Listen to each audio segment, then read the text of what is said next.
92.7. Good morning, FM. Lagos. Good morning. One family. It's 31 minutes past the hour of 8 right here on Super FM 92.7, broadcasting you live from Victoria Island, Lagos. Yes, welcome to Spotlight on Super FM 92.7. Spotlight is where we dissect top trending stories relating from politics, governance, health, security, business, and other trending matters around the country. Lagos, welcome to the program. My name is Michael Young. Good morning. Today, let's examine the 149 trillion naira debt and also address the issues of taxation in Nigeria. Well, with taxation really eating hard, we'll have two things to discuss. We'll talk about the debt alarm of 149 trillion naira. I'll talk about 5% fuel or tax or the surcharge, 5% surcharge.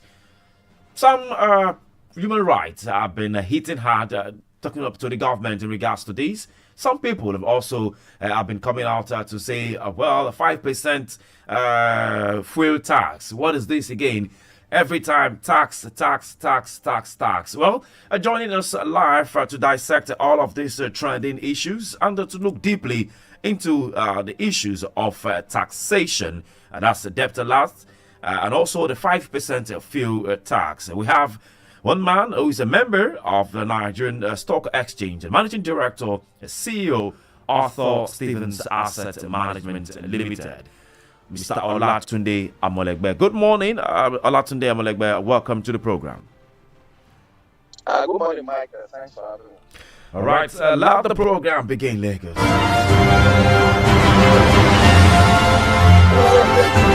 Well, some have blasted the government for this. Even the People's Democratic Party has accused the Speaker of the House of Representatives, Right Honorable Tajudeen Abbas, of hypocrisy over his warning on Nigeria's rising debt, saying that he lacks the moral right to complain after approving President Bola Tinubu's borrowing requests. He also stressed that Abbas and Senate President Godswill Akpabio were complicit in plunging the country into a 149 trillion naira debt. Abbas could not, on one hand, approve loans for President Tinubu, and on the other hand, lament that the debt ceiling had been breached. Well, in all of this, the federal government says there is no immediate plan also to implement 5% petroleum product tax contained in the new tax legislation. One man has also talked tough in regards to this 149 trillion naira debt. And I begin to imagine debts, we have debt to pay, and yes, the taxation left and right, and we still keep borrowing and borrowing and borrowing and borrowing. Well, the Obidient Movement has also cautioned the federal government against introducing this proposed 5% surcharge on fuel, warning that such a policy would further impoverish Nigerians who are already struggling under economic hardship. Well, let's talk to Mr. Amolegbe with this debt alarm arising. Mr. Amolegbe, well, recently, the House of Reps, Speaker of the House of Reps, had raised alarm over the debts, the reckless debts we're having. And also, before we go into the 5% fuel tax surcharge, what comments do you have to say in regards to the 149 trillion naira debt? And with that's not the end of us borrowing. I'm sure we'll still have borrowings doing, in this present administration. Your comments on the 149 trillion naira debt. Thank you, Michael, again for having me. As much as possible, when I have cause to comment on this kind of physical and economic issues, I always tend to look at both sides of the coin. Firstly, when you borrow, when you have cost to use debt, you must always bear in mind there is a cost to it, and the main cost to debt is the cost of distress. All right.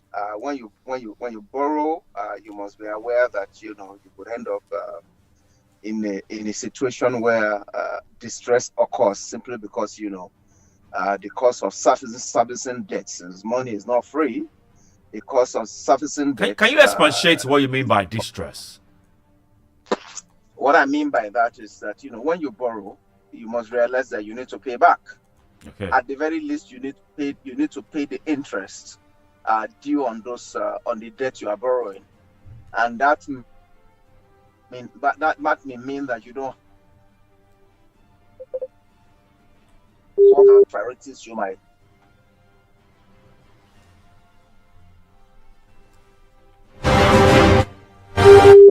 As your debt cost grows. Okay. Also, as your debt volume grows, chances are that the people you are borrowing from will also increase the cost of further debt to you. I'll give you an example. If I have revenue of 1 million, okay, and I wanted to borrow 200,000. It's very possible that the person borrowing me the money might look at it that, well, my revenue is enough to cover the debt of 200 million. So the cost, the interest they are going to ask me to pay on the 200,000 might be say 10%.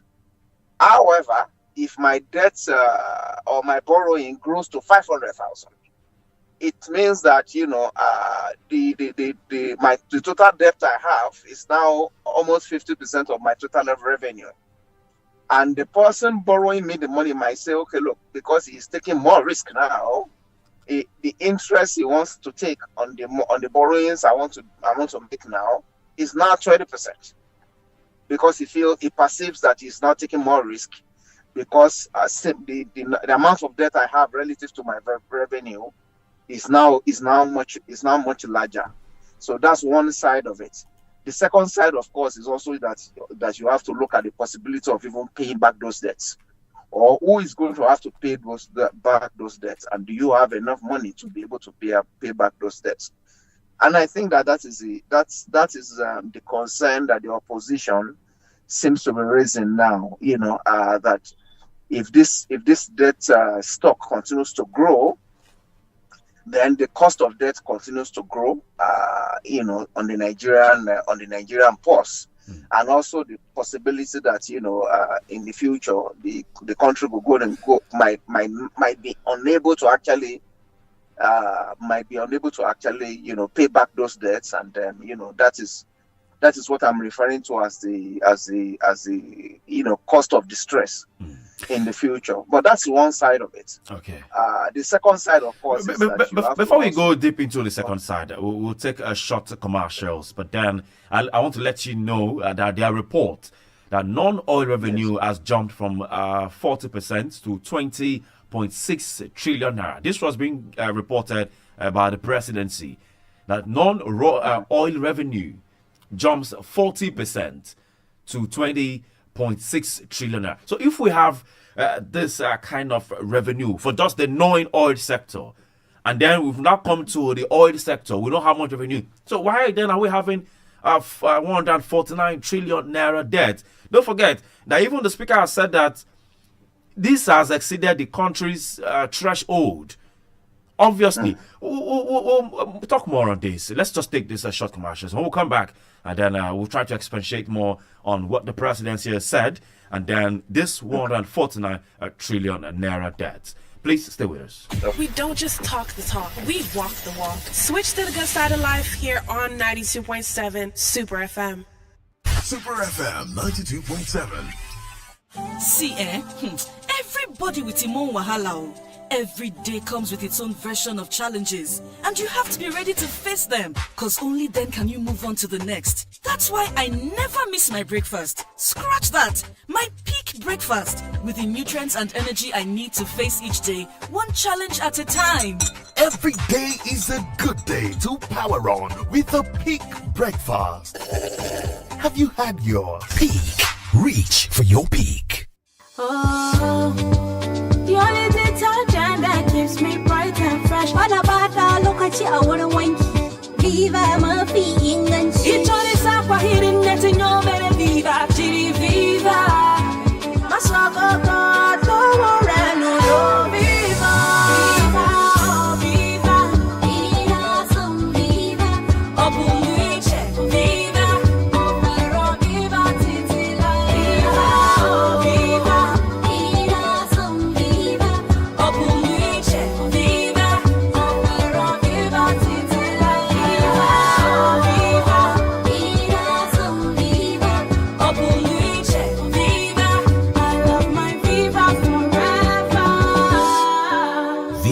Plus detergent, a quality cleaning powder from Aspira. Hey, my munchkins! Something big is happening. It's the Super Essay Competition 2025 Independence Day Special. If you're between the ages of 11 and 15 years, then you qualify to be a part of this. Write an essay of not more than 500 words, themed the Nigeria of my dreams. Submit your essay with your name, age, school, state of origin, state of residence, phone number to essaycontestlagos@superfm.info.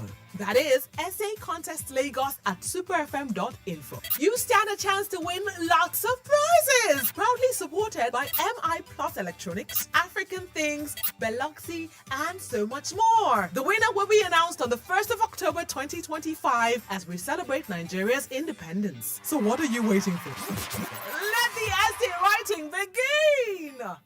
Your get company for any kind of solar, street light solar, and any kind of solar. Anywhere we go, all over Nigeria, there's a great wall. Congratulations, Nigeria! Finally, the citizens of a country go they now enjoy 24-hour uninterrupted electricity, 7 days a week. Come now to Great Wall Solar to buy all your solar products where you go trust, such as inverters, solar panels, inverter batteries, charge controllers, MPPT, street lights, general street light batteries, and general solar spare parts, lights, and accessories. If you buy from Great Wall for retail basis or for wholesale price, where you go to sell as a dealer, make profits in your no matter the quantity. Contact Great Wall today, then they sell, then they install, and then they could give you after sales service. Great Wall Solar, there for number 19, Lizabi Street, Shomolu by Pandrove Bus Stop, Lagos, or at Shop 1 Block 1, Sabo Ultramodern Markets, Yaba, Lagos, and other major cities across the different parts of Nigeria. Phone 0913-439-1505 or 0803-136-3483 or 0803-766-1535. Or you fit go visit www.greatwallsolar.com. Radio. This is Super FM. Welcome back. Welcome back. Welcome back. Welcome back. 92.7 Super FM.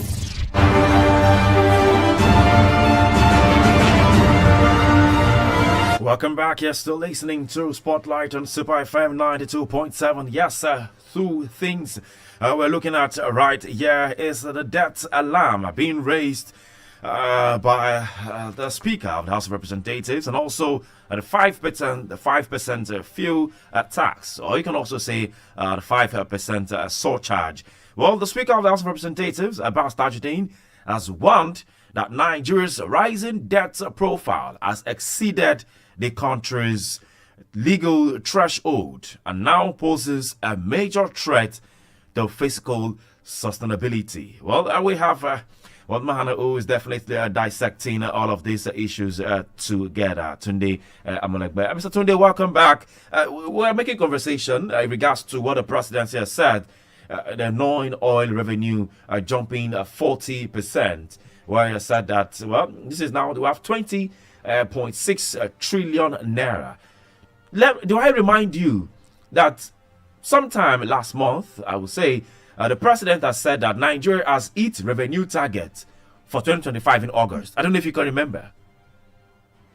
Yes, I think I saw the news. If we said we have hit our revenue target for 2025 and then we're having this huge debt, is this not complicated? We must understand the nuance of the statements that the president made. And I will try and explain that a little bit before going back to the main subject or the main issue. When he says we have reached the revenue target, what it means is not that we are not going to borrow again. You must understand that the budget itself, I believe the budget for this year was about 42 trillion naira, I believe. Yes.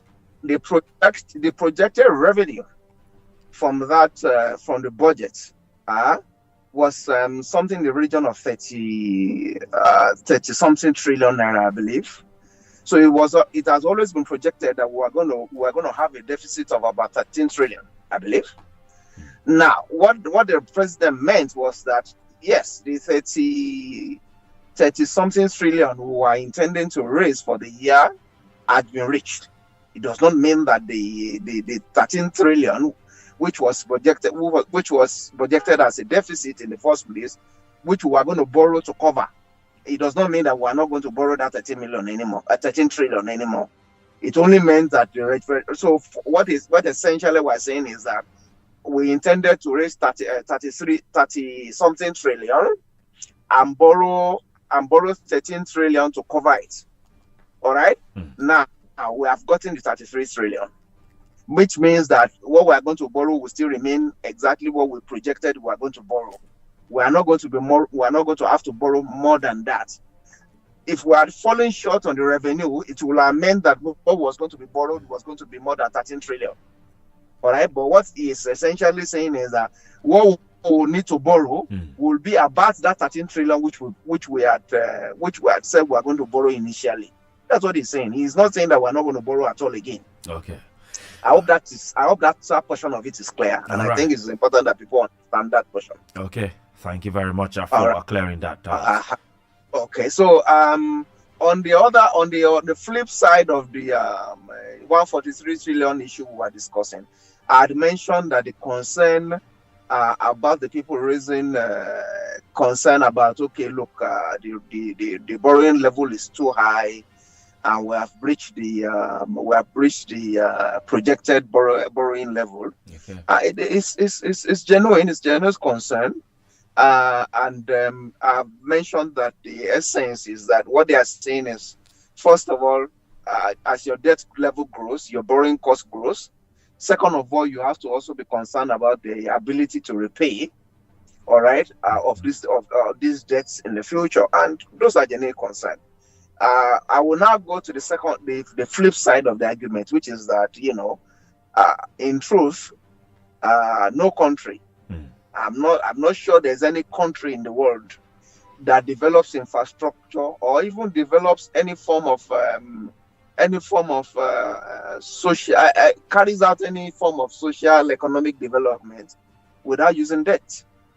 The truth is that if you look at even the most of the developed countries or most of the countries which we benchmark ourselves against, yes, they probably do more borrowings than we do. In actual terms, the total debt of the U.S. is something in the region of $37 trillion. All right, that is not money that they are going to pay with their revenue for 1 year. All right, so borrowing in itself isn't a bad thing. All right, however, you have to be cautious as to what you are borrowing for. What is the money you are the debt you are taking? What is it being used for? And the benefits that is going to accrue from that, does it justify the debt you are taking? All right. So that is what you should concern yourself about. That's one side.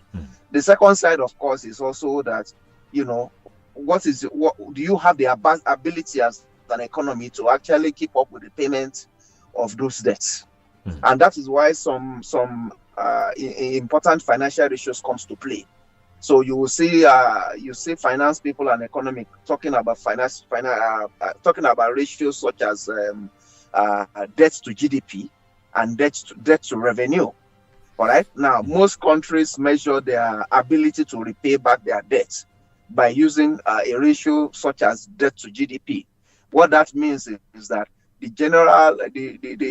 size of your economy, the total size of your economy, what is it relative to the debt you have? So, for instance, if your economy is, say, for argument's sake, $1 trillion naira, all right, the GDP of your economy is $1 trillion, and then you have a debt of say 400 billion. It means your debt to GDP is something like 40%. Now, most people will argue that if you have a debt to GDP of 40%, then maybe you are still reasonably leveraged. You should be able to generate enough revenue within your economy to continue to pay back your debt. So it is not really the actual quantum of debt itself. All right, it is the debt as a percentage of your GDP. So what we need to look at is that the 143. So is this to come in now? Is this to say that there is no cause for alarm with this huge amount of debt? if you look at it in the context of what I'm explaining. Okay. So what we need to look at, if we are saying we have a debt of 143 trillion naira, what is the size of our economy? All right.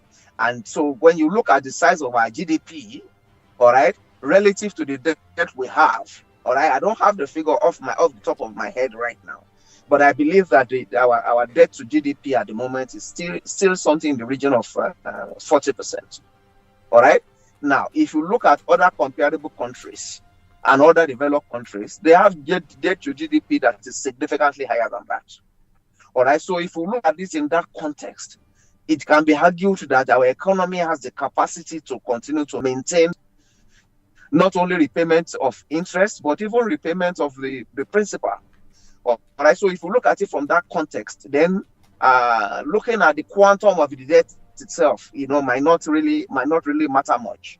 And like I said earlier, really, there's no country that wants to develop infrastructure. You will agree with me that we have significant benchmark that was set.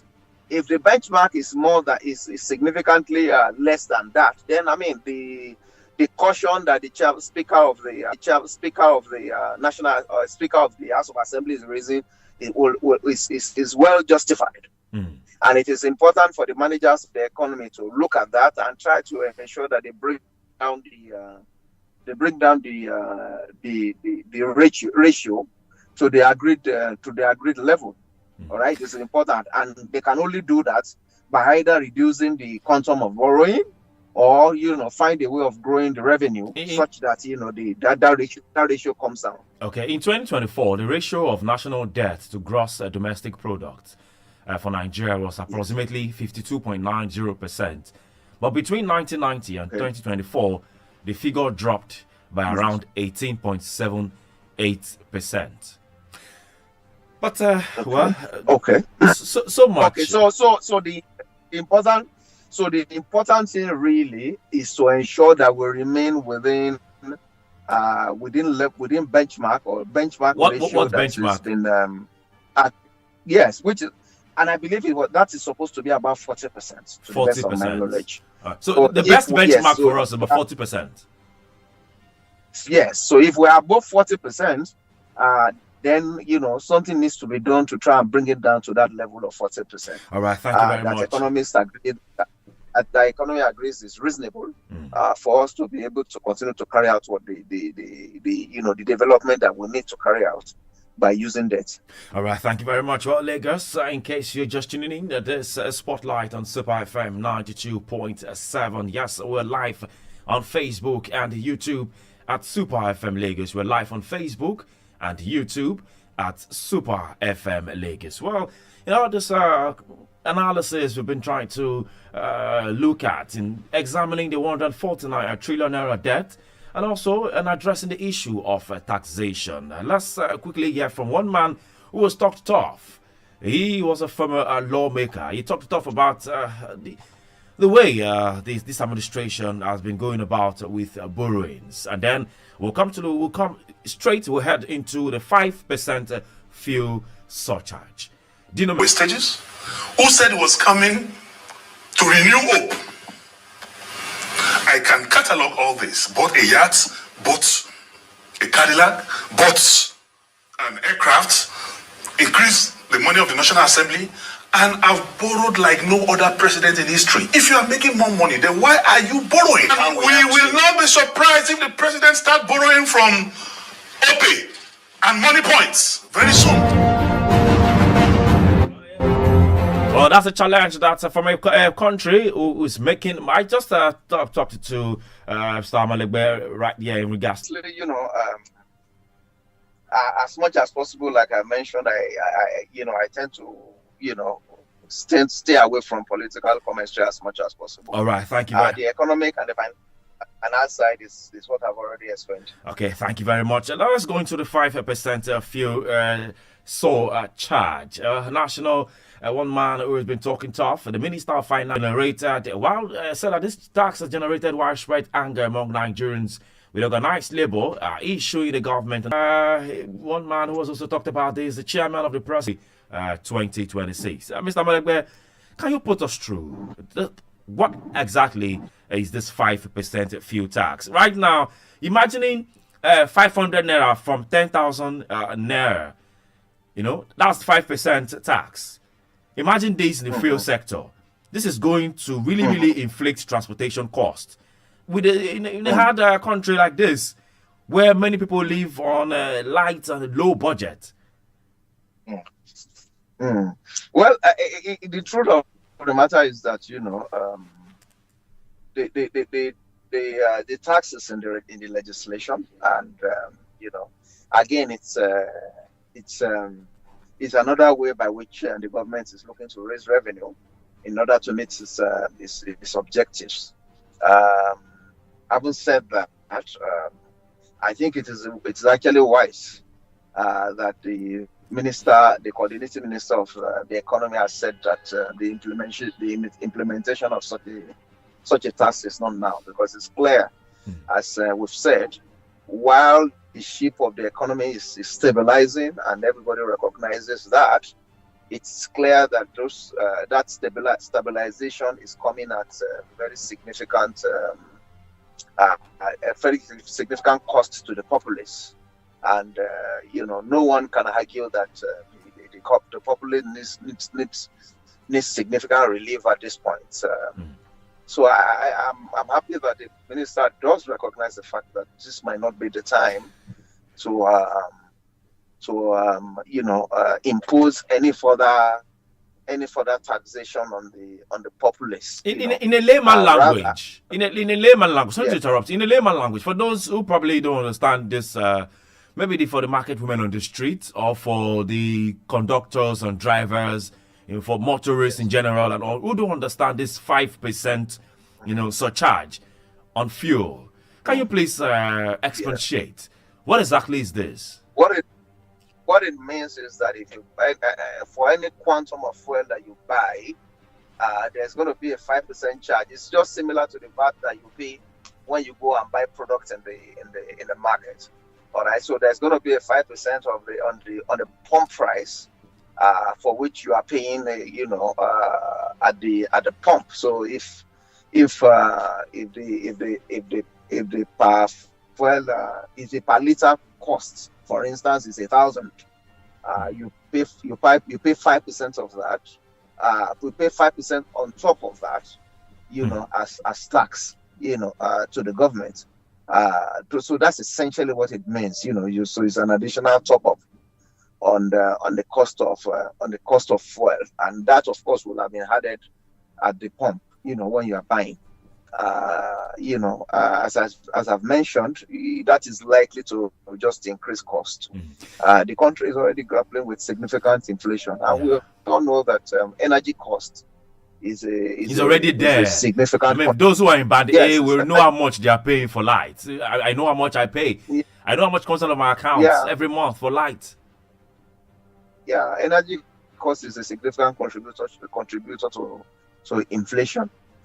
So this has the propensity to actually increase inflation even further, and also, increase the general operating cost of businesses. I want to put and also impact. I want to put this to you. Is this the best? Is this the best time for this taxing? Tax here and there. We have tax on water, a tax on light, tax everywhere. Tax. I mean, Nigerians are really grappling with taxation right now. Is this the best time for tax? No, there's no doubt that we are seeing the implementation of tax. So taxation is the best reform. That's what you're saying. The taxation is the best reform. If we have to make the economy better, then it has to come through taxation. Taxation is an essential part of the reform that we need to see if ultimately this economy is going to go in the correct direction. Some will argue, and I mean, to all intents and purposes, we have to be frank here. Okay. Some will argue that what we have seen, all right, in the country over the last few decades is essentially spending money we don't have and also giving subsidies that we cannot pay for. All right. Some will argue that, part of the reasons why, for instance, we've not been able to maintain good roads, or we don't have enough good roads and we have not even been able to maintain the one we have, is simply because, we construct these roads, and, because most of them are not old or anything like that, we just use them. So the resources to maintain them and also build new ones are in there. And some will argue is, why should we pay tolls on roads? But when we drive in other countries, we know that tolling of roads is almost a given. Others will also argue about the issue of removal of petroleum petroleum subsidy. That these subsidies do not exist in a lot of other countries, that we tend to benchmark ourselves against. So so some of these reforms, though painful, and appear to be such that they are inevitable. All right, if we are going to ultimately have the kind of country that we aspire towards, so this for me appears to be where we're headed. Okay, it's painful, and it is clear that the government needs to find a way of ameliorating the sufferings of Nigerians. Yes, it's really painful, very painful. Let's hear from Nigerians in this. Let's hear from Nigerians. Lagos, callers 0705 690 0927. 0705 690 0927 or 0802 502 7711. 0802 502 7711. This, I must say, a lot of people have been reacting to this 5% fuel surcharge. Hello, good morning. Hello, this is Obina calling from First Stack. All right, Obina from First Stack, please make your point. I don't see anything wrong with borrowing. Nigeria is more borrowing than anything. Even specialists can borrow any amount as long as it fits the job. And for me, it fits the job. So I don't know why we are complaining too much. We are putting more pressure on our president. Don't allow him to do this job. He knows what he's doing. He's the best man for this job. So we should stop complaining. I don't know if we are complaining. Yes, all right. All right, thank you very much. Okay, thank you. Said that. Well, Nigerians, why are we complaining? I don't know if you. Maybe I'll ask. Maybe you there's a way you get your fuel, but or you don't pay for light. Maybe you use solar and other forms of power. But well, it's really telling how the Nigerians. Hello, good morning. Hello, good morning. Yes, so welcome to the program. What's your name? Where are you calling us from? This is Usman from Obalende. Usman from Obalende. Please make your comment. They say we should not complain. Let the follow it. Tell me, the borrow went through the borrow. Where is the money? Where is the subvention? Nothing. Everything zero. Where is the price of this money that is why the Tinubu remove? Where is the price of this money? It's zero. Now, Tinubu is the only president who does not have the ambassador. Yes, for the whole world, Tinubu is the first president who cannot pay ambassador. He said he cannot pay the arrest. All today, 2 years, 2 to 3 years now, Tinubu don't have ambassador. You are there dropping up and down to look for investor. When you leave that country, who will monitor the went to buy that nobody will monitor this. Everything is good because you don't have ambassador. Somebody is calling and saying there's no back to borrow. Okay, then the borrow now. What is the achievement of the borrowing? It's zero. Borrow and give to the governor, share to the governor. Governor can't even know go to do anything else try to do. Are you sure about that? That borrow and give to the governor? Were you there? Were you among the committee? The governor said it now. They said that they are not having more money. They are saying Where's the money that they give the government? The government, they cannot even pay somebody the minimum wage. They are not, okay, what about the first subsidy that they took remove? Where's the first subsidy money? We are still borrowing. You remove first subsidy, we are still paying for a first subsidy. You are still borrowing. Now, what to start people again for 5%? Let the education government, let them be careful. Look at this country now, what they want on the phone now. Look at what's happening here now. Let them be careful. You put somebody to the war. When it's top back, if you put an extra go to the end of the deal. Let them be careful. They let their supporter. Let them be careful. Let them be careful. All right. Thank you very much. Yes, we know the anger in the land, but let's not pray for what's happening in Nepal. The reform going on right there, or revolution going on right there in that country. Well, hello. Hello, good morning. Yes, good morning. What's your name? Where are you calling us from? This is Ali, and my greeting, my regards to the gentleman over there. Ali from where? Yeah. Okay. With regard to what he said, the other day I watched a video clip of the convoy of UK Prime Minister, and I watched our own Senate President convoy.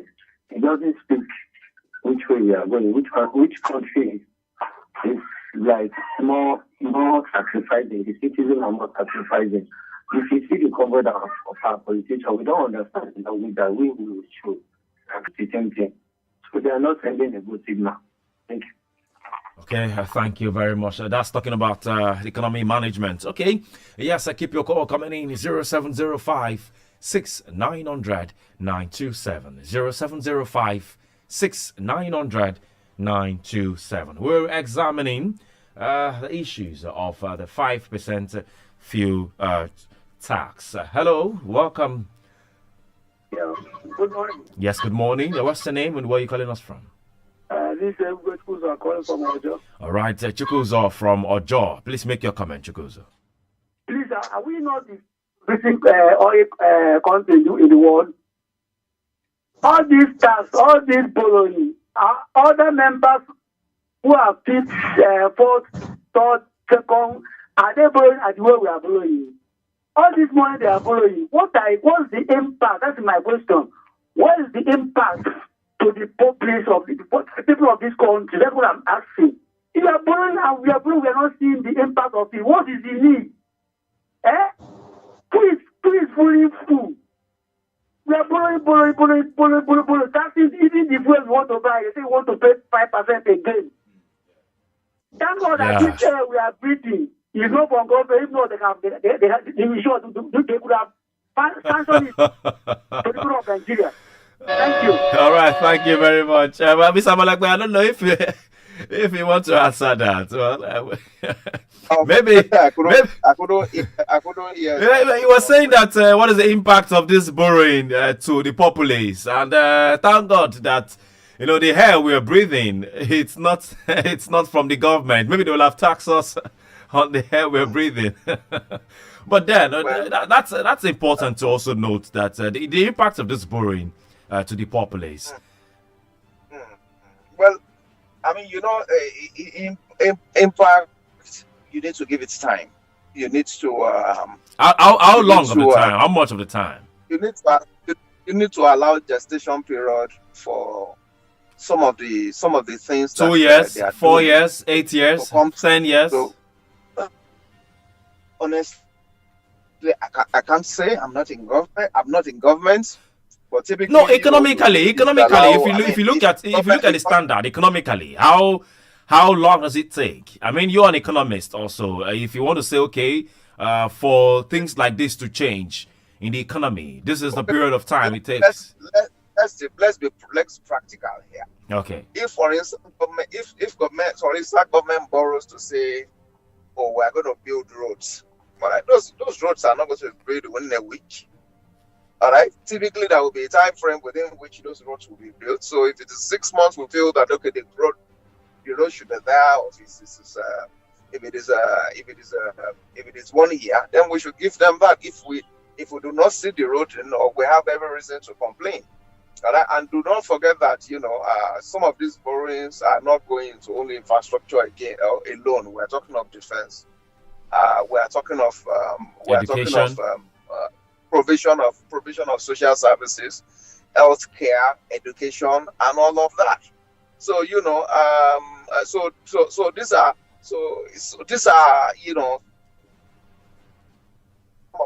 where some of this where the resources are going to are what you refer to as intangibles. They are not things that you can hold or behold with your eyes, but it does not mean that resources aren't being spent on them. All right, provision of it's easy to see the roads that are being built, but children that are being sent to school and healthcare being provided might not be things that you can behold with your physical eye. So the defense being provided might also not be things that you can provide. You can see with your eye, but it does not mean that resources are not being spent on them. All right, so we should just give a gestation period such that we can actually see the effects or the impacts of some of All right, thank you very much. Let's quickly take a short break. When we return, I will talk about how Nigerians can benefit from this in-depth tax. Please stay with us. Spotlight comes to you shortly. We don't just talk the talk, we walk the walk. Switch to the good side of life here on 92.7 Super FM. 92.7 Super FM. Oh, the only detergent that keeps me bright and fresh. I know the waste time to wash. I thought my clothes have the best, so why go less? You can wash a lot with a little Viva. Use Viva. Don't waste your time, don't waste your money. Use Viva. Viva, oh Viva. I love my Viva. Don't need no other. I love my Viva forever. Viva, I love my Viva. Don't need no other. I love my Viva forever. Viva, I love my Viva. Don't need no other. I love my Viva forever. Viva Detergent, a quality cleaning powder from Aspira. On the pages, we let you in on stories making the front pages of our national dailies. Join us on the pages now every weekday from 8 a.m. to 8:30 a.m. as we intimate you with all the happenings that made top news. Information is power. Be in the know with the pages. Only on Super 92.7 FM. 92.7 Super FM. Welcome back, welcome back, welcome back, welcome back. 92.7 Super FM.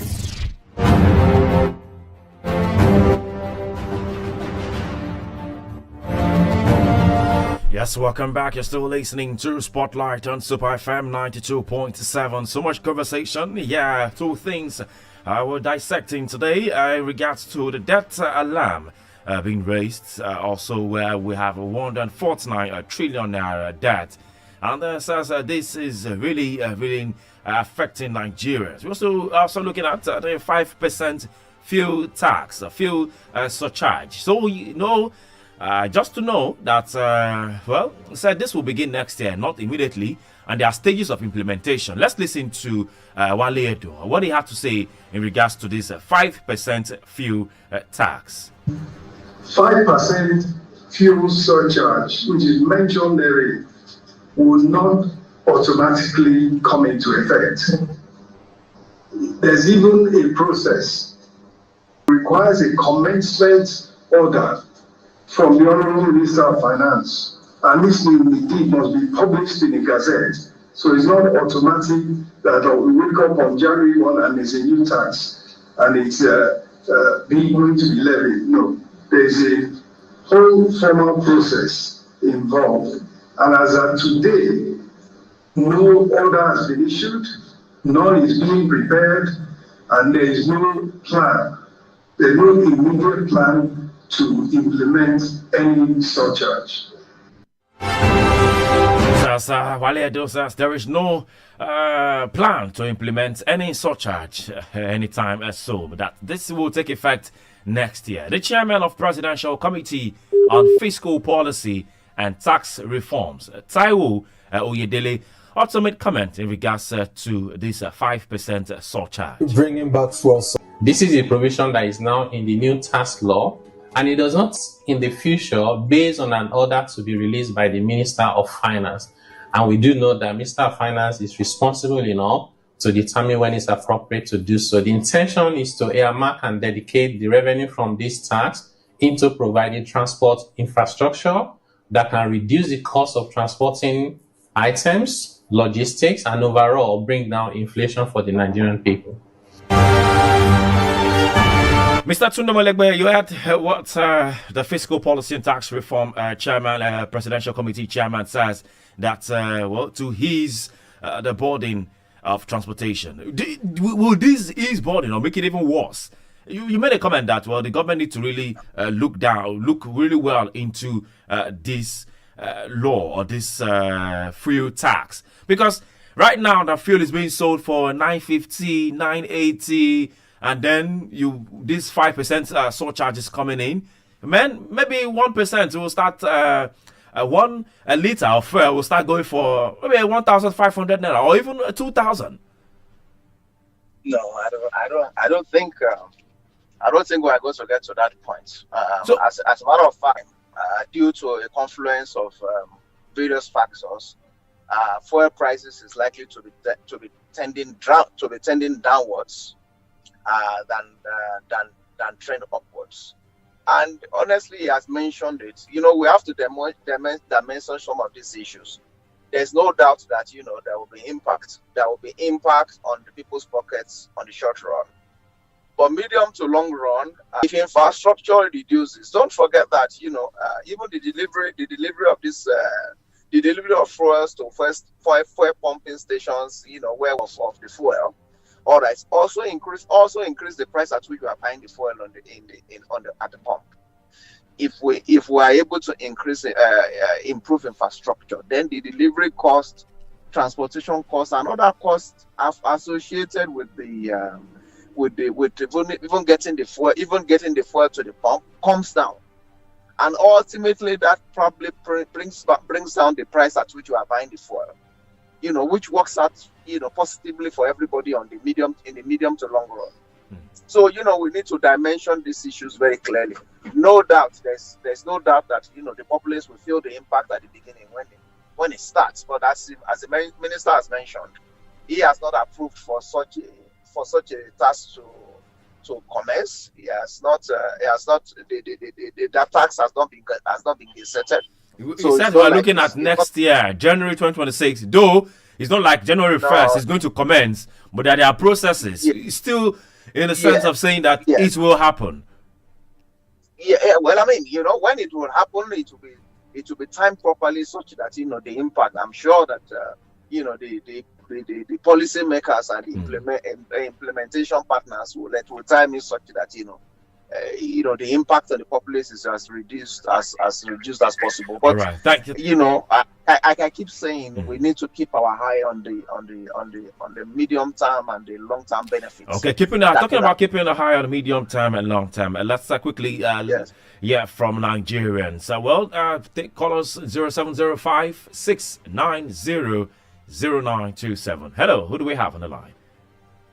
Good morning, Mr. Michael Young. Yes, good morning. My name is Peter Osifo. I'm calling from Abaronja in Ikoton. Peter Osifo from Ikoton. Please go ahead. Yes, thank you. Concerning the 5% surcharge on this consumption of fuel come 2026, just I want to know, is it on every liter of fuel we buy or on every 10,000 naira one purchases? Because some people have said it is only on the 10,000 naira you purchase that this 5% can be charged. So I want to know from your guest in the studio. All right. Mr. Latunde, did you get that question? Yes, I got it. Okay. Can I conclude? Please go ahead. Conclude. Go ahead. Thank you very much. If your guest has gotten the question I asked, I want it to be answered. But be that as it may, that 5% surcharge, whether it is January 1st, 2026 or December, anytime, it is unnecessary because this will aggravate many Nigerians. People are not happy. We know that this policy of 5% surcharge has been there before when the oil subsidy had not been removed, and when the floating of the naira had not been implemented or has started. So now that there is the floating of the naira, the value of the naira has been devalued, that in fact nothing is valuable again in Nigeria, and then there's the subsidy removal on the oil sector. So why should there not be 5% surcharge? It seems this government is not getting the goodwill of the people. They are not enjoying this goodwill because people may revolt later if this 5% surcharge is implemented. They should be very careful and withdraw it immediately. Thank you very much. All right, thank you very much. Okay, Mr. Tunde, quickly because of our time, we have to wrap it up. I mean, to the best of my knowledge, I've not seen a benchmark for the tax to kick in. But again, those are details that will come to light during implementation. And as the minister has mentioned, and Mr. Yede has mentioned, we are not at the point of implementation yet. So people should, as much as possible, not get ahead of themselves. All right, thank you very much. Let's take this last call. Hello. Hello. Okay, good morning. Yes, sir. Please, quickly, 1 minute. See, if you buy for 3,000, I'll say, anytime you buy for that part of the fee, that is the meaning of that one. Once you buy for 10,000, you pay 5%. When you buy for 5,000, you like buy 20 times. Since you come and buy for it, you will pay that 5%. APC will not destroy this country. APC, they will never destroy this country. All right, thank you very much. So much happening. Nigerians are really bitter in regards to some of these taxes. And I hope that we've been able to dissect this issue of taxation to Nigerians.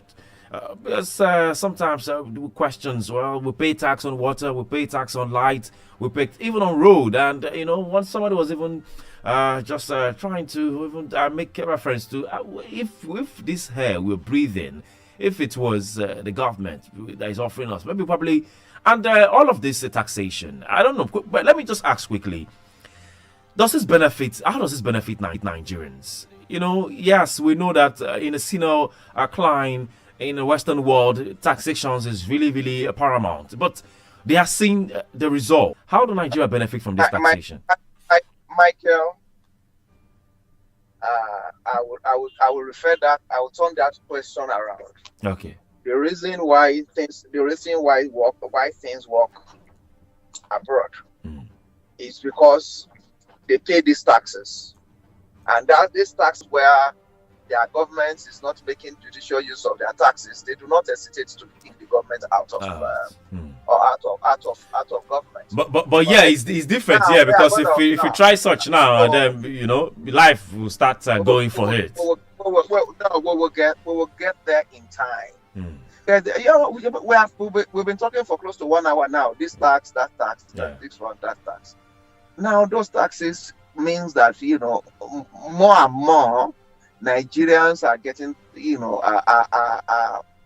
arriving at the point where they realize that it's important to do this. The government is a continuum, and there is significant stakeholder in government. All right. By way of the tax they are paying at every turn. Thank you very much. So means that they will pay more attention to what it is that the government is doing. All right, and they will speak out when they are not happy with what the government is doing. Definitely. So the contract is becoming stronger. All right. Thank you very much for your time on the program. It's been a wonderful time unveiling all of these taxes, the debt allowance, the 5% of fuel tax, the first surcharge. It's really revealing right here on the program. Thank you very much for your time.